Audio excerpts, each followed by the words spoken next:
So it's not uncommon for those of us with sensitive nervous systems, sensory systems that are not really respected or understood or seen as valid disabilities, but are rather described as sensitivities in our culture.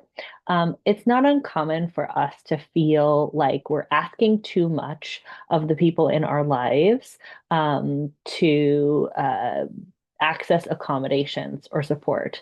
This is also just really common within any of the invisible disabilities, right? Anything that's under the category of like mental health or neurodiversity, it's so common for us to be told both by medical providers and by loved ones that we are fine, that we shouldn't be so much trouble, that we're just being sensitive, right? Can't we just handle it?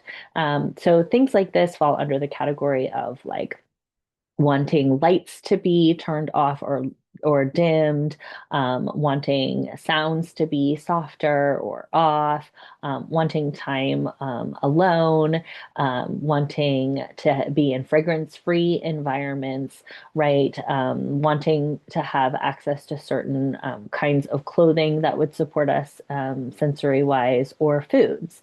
It's very common, especially with children, for us to downplay or invalidate these as just preferences rather than needs. And those words are really complicated when you come down to it. But I like to use the words sensory pain instead of sensory sensitivity because we know that the way that someone who is having any kind of sensory neurodivergence that's affecting their sensory processing is actually experienced differently in the brain than it would be in someone without that presentation. Um, so if we're talking to people around us who are adults, hopefully we can find some common ground and get them to respect and support our accommodations. When we can't, that's good information about the relationship, right? If it's a work setting, you may need to get some support through another, level of human resources or something like that. If it's someone that you're in relationship with, that'll help you to understand if that's a relationship that's sustainable. And if it's a child, like your own child or the child of someone you love, a nice framing for children can be to call it an allergy. So with fragrances, we could use like I have an allergy to fragrances, so I need you to, maybe change your clothes before you come into the house, or I need to hang out with you if it's a play date or something like that. Outside because I'm allergic to fragrances. If it's food or texture sensitivity, right, we can use the word allergy. Most kids have this framework understood because most schools have like peanut free zones, and kids have heard talk about that since they were little that they're not supposed to bring, peanut butter cups or peanut butter sandwiches to school because some kids have allergies. So kids can usually understand that if you frame it as an allergy. With sound and lights, you can also use those same words. My brain has an allergy to bright lights, right? My brain has an allergy to loud sounds. And so I'm wearing earplugs right now, or I'm wearing a hat because my brain has an allergy to bright lights. Um, Things like that can be helpful for little kids. Again, if you're speaking with someone who you really care about, I would say first try and be like, hey, can I give you some learning material on how my nervous system processes these things so that we can get on the same page about supporting and accommodating my needs by maybe having a fragrance-free house, keeping overhead lights off, keeping access to earplugs, etc. Wired to Feel is a great book by Sarah Bergenfield.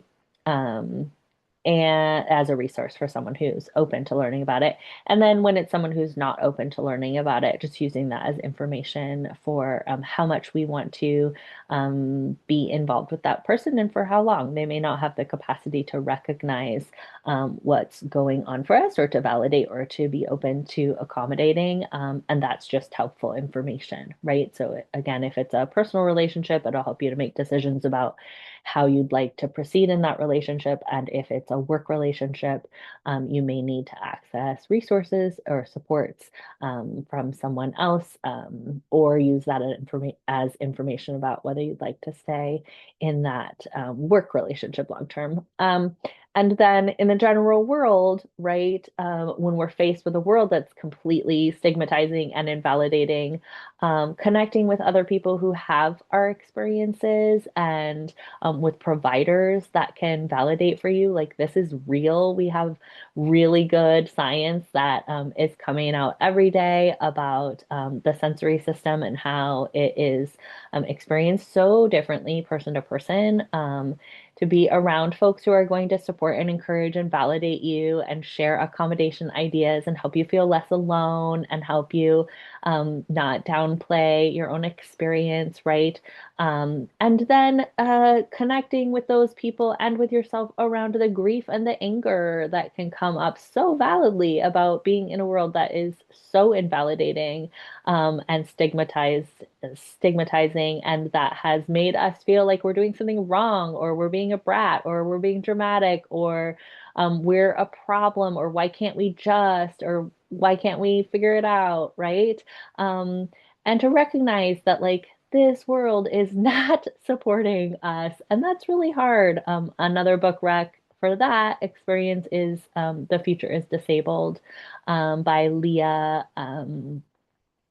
I'll put the link. I can never remember their last name because it's quite long.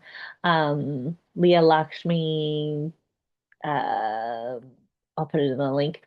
Um, yeah, there's a lot of good validation in that book about like the grief and the mutual aid with other people who have those shared experiences can be so important, and it can feel so isolating. And there's just sadness there about living in a world that doesn't see our wiring as valid, and certainly it doesn't isn't eager to accommodate or support us.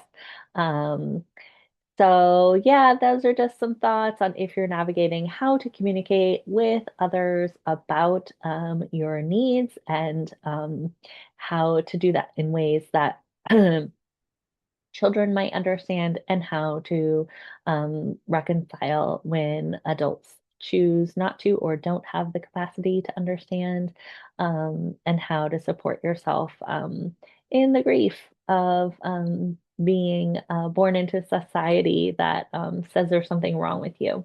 Um, I love you so much. And if anyone has any other thoughts on this or resources, definitely put them in the comments. Okay, lots of love.